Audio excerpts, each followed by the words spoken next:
tout le monde, on est dimanche 3 juillet. J'espère que vous allez bien. Ici ça va. J'ouvre un peu ce vlog comme ça. J'ai même mis la caméra face à moi alors que je déteste ça d'habitude. Mon fils est malade. Il a la varicelle et qu'est-ce que ça fait mal au cœur.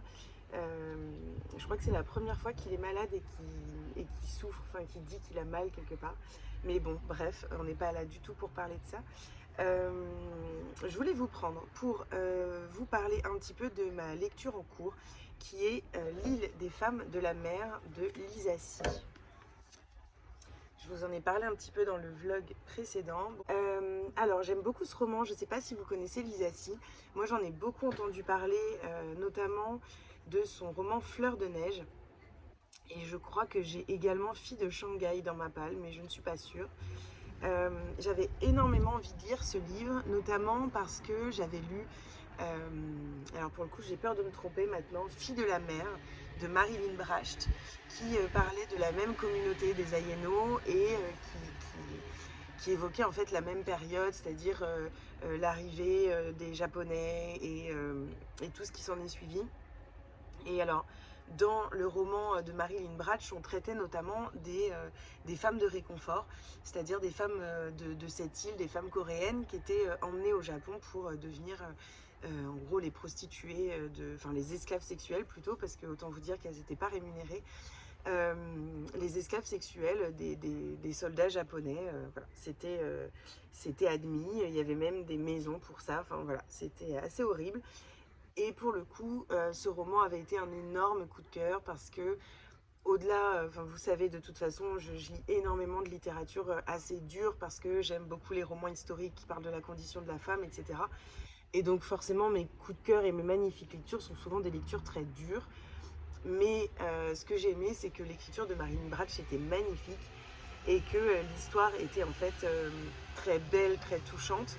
Et voilà, j'avais beaucoup aimé ce roman qui m'est resté en tête, que je conseille beaucoup, que j'ai beaucoup prêté également à des amis qui aiment ce style de livres et d'histoires un petit peu voilà, historique avec toute une question sur la condition de la femme, mais en fait la condition humaine et comment les gens sont traités dans les temps de guerre et dans les temps comme ça, en fait de l'horreur du monde. Enfin, il y a des périodes comme ça où on se dit mais enfin, comment c'est possible?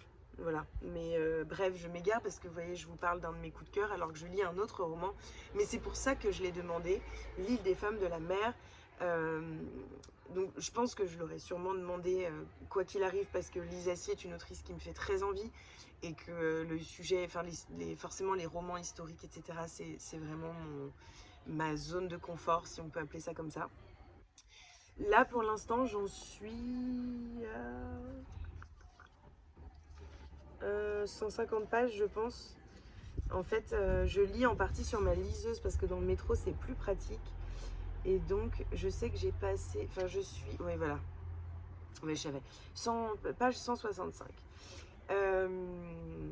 Qu'est-ce que je peux vous dire? J'adore l'écriture de Lisa Si, qui est d'une extrême douceur et poésie, malgré les sujets assez durs qui sont abordés, les paysages, découvrir cette communauté encore plus, découvrir des nouvelles choses par une autre autrice qui a fait d'autres recherches et qui a une autre sensibilité. C'est vraiment, enfin voilà, ça vient compléter en fait le roman de Marilyn Bracht que j'avais pu lire et je suis vraiment très contente d'avoir pu découvrir celui-ci. Je pense que je vais dévorer également La Mémoire du thé, qui est l'autre roman que j'ai reçu des éditions J'ai lu enfin voilà, qui a été écrit par Lisa Si. Je pense le lire la semaine prochaine ou la semaine d'après. En tout cas, j'aime vraiment énormément ma lecture. Je pense qu'il va me faire ce début de semaine, donc je vous en reparlerai quand je l'aurai terminé. De toute façon, je pense que je ne vais pas avoir le temps de vous reprendre en ce début de semaine parce que c'est un peu la course au travail, que Léon est malade et qu'il part en vacances dimanche. Enfin bon, voilà, ça va être un petit peu la course. Mais je pense que je vous reprendrai de toute façon mercredi soir parce que je vais à l'inauguration de la nouvelle collection. Alors je crois que c'est la nouvelle collection d'Iconoclast qui sort une collection poche qui s'appelle Proche. Voilà, donc c'est le lancement de Proche. J'ai été invitée par les éditions Iconoclast et donc je vais y aller. Je suis vraiment super contente d'ailleurs parce que je vais rencontrer l'équipe et j'espère retrouver d'autres copines à moi là-bas. Je ne sais pas encore exactement qui y va, mais il faudrait que je me renseigne un petit peu. En tout cas, je vous mettrai, je pense, quelques images de ce lancement. Et puis, je vous reprendrai soit mardi si j'ai le temps, soit jeudi après-midi. Coucou, on se retrouve, on est mardi soir. Il est, je pense, 21h30. Plus tard que ce que je pensais. Je voulais tourner une vidéo un peu bilan de la mi-année en vous parlant de mes 10 coups de cœur. En fait, je me rends compte que de 1, il y avait trop de bruit, de 2, il est trop tard et j'ai un peu la flemme de me maquiller, de me changer pour tourner la vidéo. Et de 3, il commence à faire nuit et j'aime bien la lumière naturelle, j'aime pas avoir un spot sur la tête. Donc je tournerai la vidéo plus tard et pour le coup, elle sortira pas demain matin, elle sortira plutôt, je pense, la semaine prochaine. Voilà, je verrai comment je m'organise. Voilà. Et je voulais vous parler de plusieurs choses. Alors, tout d'abord, demain, je vais à la sortie de la collection Proche. J'ai trop hâte et je vais retrouver Claire du compte Des Pages et des Lettres. Je vous mettrai son pseudo dans le lien en description. Donc, je suis super contente. J'étais sûre qu'elle y allait parce que je crois que depuis l'année dernière, elle va à tous les événements de l'Iconoclaste. Enfin, à chaque fois, je vois qu'elle se déplace de chez elle pour venir pour ça. Donc voilà, j'ai hâte de la retrouver mercredi soir, donc demain. Et voilà, qu'est-ce que j'avais d'autre à vous dire? Rien de spécial, je pense. Mon fils va mieux, donc des bonnes nouvelles. J'étais toute inquiète quand je vous ai pris l'autre jour, mais en même temps, on était en plein dedans. Ça faisait 24 heures et il était très fatigué, mais là, il va mieux. Et donc, je voulais vous parler tout d'abord de l'île des femmes de la mer, dont je vous ai déjà un petit peu longuement, je ne sais pas trop parler. Je me souviens plus exactement ce que je vous ai dit, mais j'en suis à 447 pages.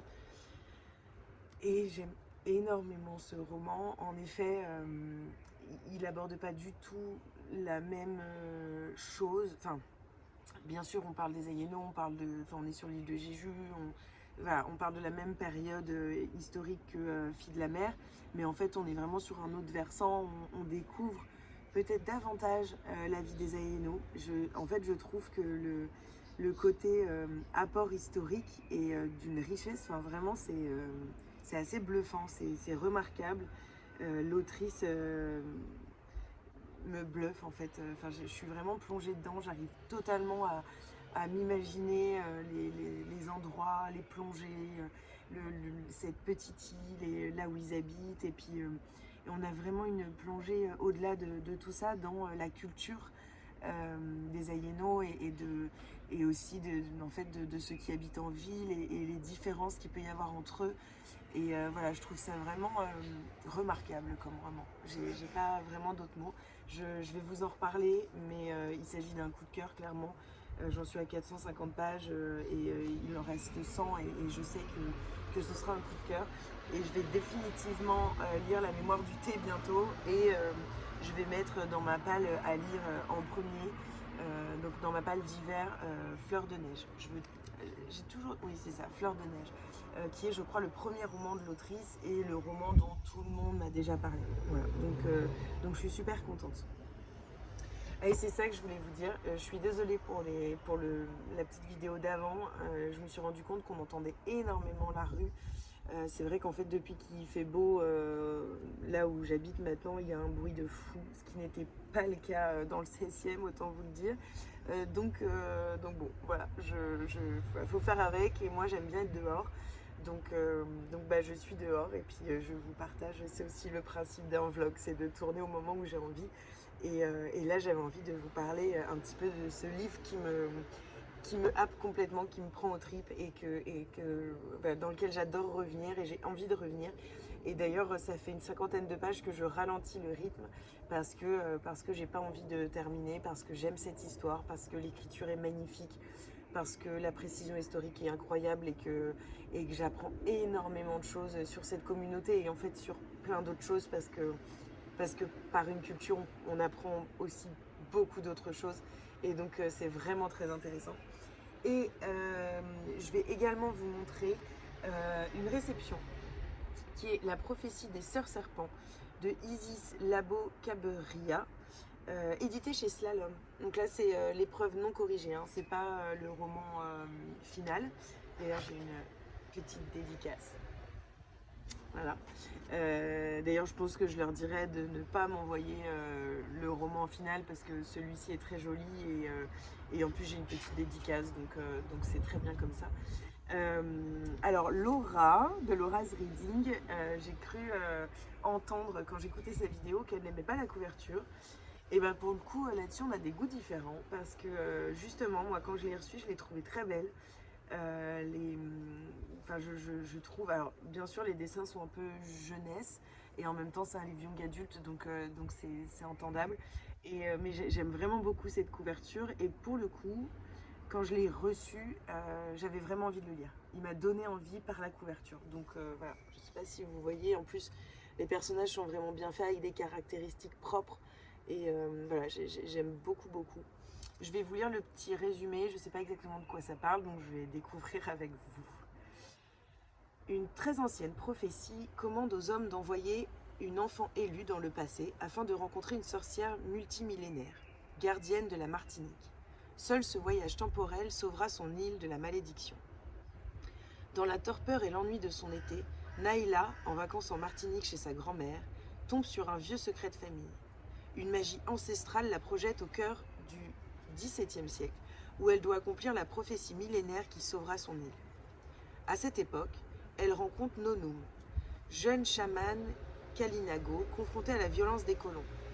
Funmilayo, prêtresse Yoruba déportée sur l'île comme esclave, et Rosen, paysanne bretonne arrivée dans la colline après avoir été accusée de sorcellerie. Réunies dans une quête désespérée de liberté, les 4 jeunes femmes découvriront la puissance de la sororité face à l'oppression et tenteront, à leur risque et péril, de changer le cours de l'histoire. Et ben franchement, c'est un roman qui me donne envie. C'est un roman qui me donne envie et vu que c'est un young adulte et que c'est plutôt écrit gros, je ne sais pas si vous voyez bien, c'est possible que j'essaye, parce que c'est pas sûr que j'y arrive, de le caler dans mon challenge 7 jours 7 livres. Je pense que je suis un petit peu ambitieuse parce que j'ai mis quelques petits romans et bandes dessinées, mais j'ai aussi mis des très gros romans.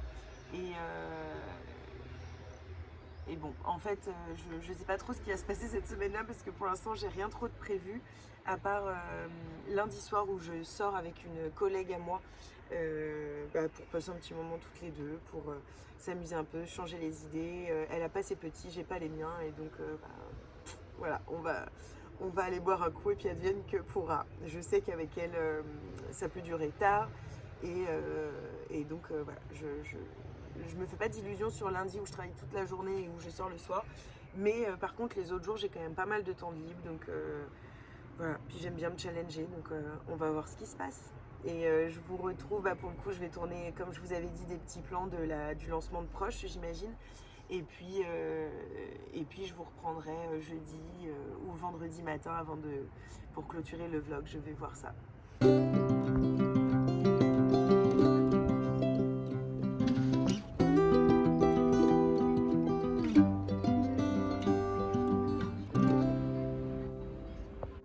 Coucou tout le monde, bon je suis au travail, c'est l'heure de la pause café et je viens de terminer l'île des femmes de la mer, enfin dans le métro ce matin. Et voilà, sur un peu le coup de l'émotion, j'ai beaucoup pleuré à la fin. C'est une histoire qui est vraiment magnifique et qui prend aux tripes et la fin s'accélère et en même temps, on découvre toute la vie de cette femme et cette amitié absolument magnifique et en même temps qui a été détruite par la guerre et par les choix de l'une et de l'autre. Et c'est un livre qui m'a bouleversée, c'est un énorme coup de cœur, je le savais, mais en tournant la dernière page, ce coup de cœur s'est acté. Et donc voilà, j'espère que vous le découvrirez, qu'on pourra en parler ensemble. Donc je voulais vous faire ce petit retour un peu à chaud. Et puis voilà, moi je vais boire mon café au travail. C'est plutôt tranquille ce matin. Et je pense, donc ce soir je vais à la sortie, enfin au lancement de la collection Proche. Et ce soir je pense que je vais débuter le 5e tome de La Villa aux Étoffes. Voilà, je pense que je débuterai ce livre-là. Je comptais pas le faire, puis en fait, je vais le faire en lecture commune et j'ai bien envie de me lancer. Donc voilà, je vous en parlerai sûrement demain.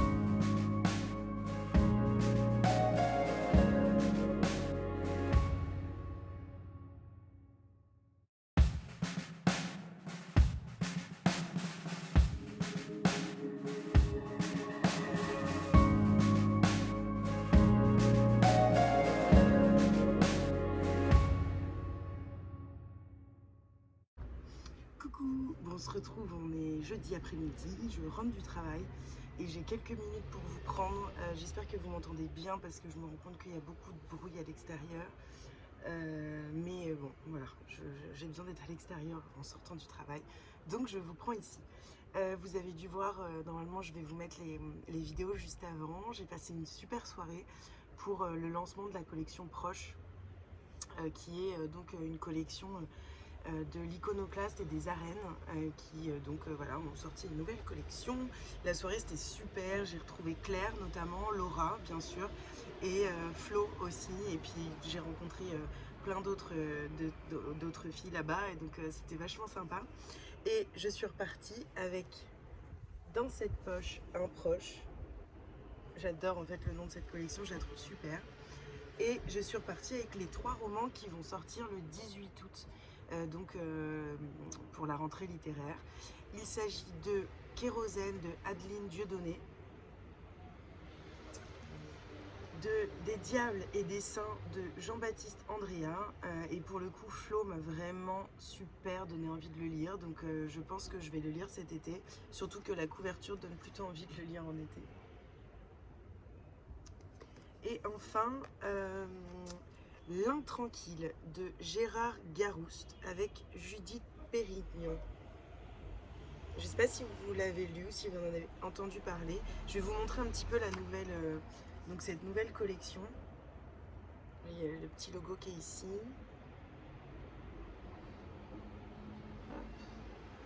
Et puis à l'intérieur, les chapitres sont notés comme ça. Et je revérifie parce que je voudrais pas vous dire de bêtises. Mais voilà, ouais, c'est une marque de fabrique de la maison d'édition. Je trouve ça super, j'adore. Donc je suis super contente. Et puis c'était vraiment une belle soirée dans un jardin qui était magnifique. Je crois que c'est les locaux justement de l'Iconoclaste et des Arènes. Une décoration splendide avec des arbres et des livres dans les arbres.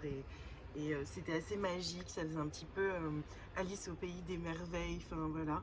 On a été très bien accueillis, très bien reçus, et donc voilà, c'était super. Alors, je range ça. J'ai aussi donc, ah oui, à la soirée, j'ai croisé Audrey de Le Souffle des mots. J'ai fait ma groupie et donc je suis repartie avec son petit marque-page. Qui est un marque-page grand format. Je suis trop contente et il va m'accompagner, c'est sûr. J'aime vraiment trop. Je le trouve trop joli. Donc j'étais super contente. D'ailleurs, il va peut-être m'accompagner dans ma prochaine lecture, mais je vous en parle tout de suite. Et donc j'ai reçu également un colis. Alors, j'avais pas demandé ce roman, et en plus dans le colis il y avait un roman que j'ai pas demandé, un roman que j'ai déjà reçu. Donc j'étais un petit peu embêtée, mais donc j'ai reçu de la part des éditions, j'ai lu Laïs Bardugo, La 9e maison. Je l'ai beaucoup vu passer sur Instagram.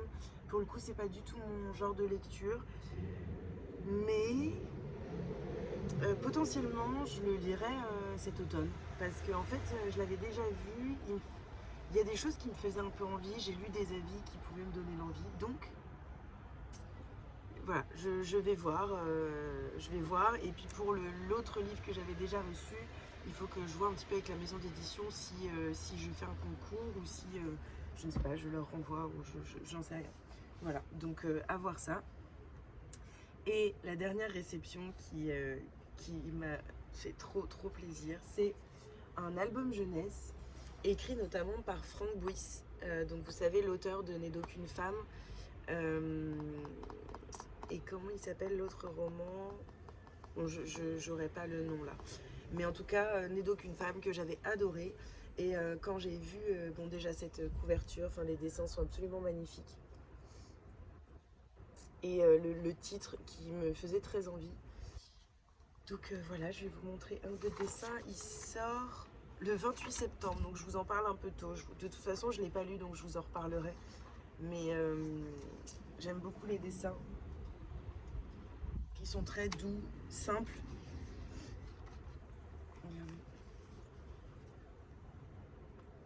J'adore. Enfin bon, voilà. Je vous en reparlerai. De toute façon, pour l'instant, j'ai lu le début à mon fils, mais après, j'ai dû partir au travail. Donc voilà, je relirai ça avec lui un moment. Et puis, je vous en ferai un petit retour, mais sûrement pour le coup en septembre. Pas vous en parler aussitôt, alors qu'il n'est même pas disponible avant 2 mois, 3 mois. Donc voilà. Et pour finir, pour clôturer ce vlog, parce que je trouve ça un peu bête de le commencer, de vous parler des 50 premières pages et puis de vous en reparler après, je vais débuter Tempête sur la villa aux étoffes, dont je vous parlerai dans le vlog prochain, que j'espère terminer avant dimanche, parce qu'après je fais le challenge 7 jours 7 livres. Il fait 700 pages, donc c'est pas gagné, mais je l'ai également sur liseuse, donc potentiellement, vu que je pourrais le lire et en liseuse et en papier à la maison, ça ira un peu plus vite. À voir comment ça se goupille les prochains jours, surtout que samedi, on s'occupe du petit garçon d'un couple d'amis à nous, donc un copain à Léon, mais qui a un an et demi, 2 mois, quelque chose comme ça. Donc voilà, bon, je suis avec mon conjoint, mais on va avoir pour le coup 2 enfants à charge samedi. Et donc je ne pense pas avoir le temps de lire, de vlogger, de m'occuper d'autre chose que des 2 enfants qui sont avec nous. Surtout que 2 petits garçons qui se connaissent bien et qui aiment bien faire de la patouille et des petites bêtises. Voilà. Donc je vous laisse, je vous fais des bisous et puis on se retrouve vendredi prochain. Belle semaine!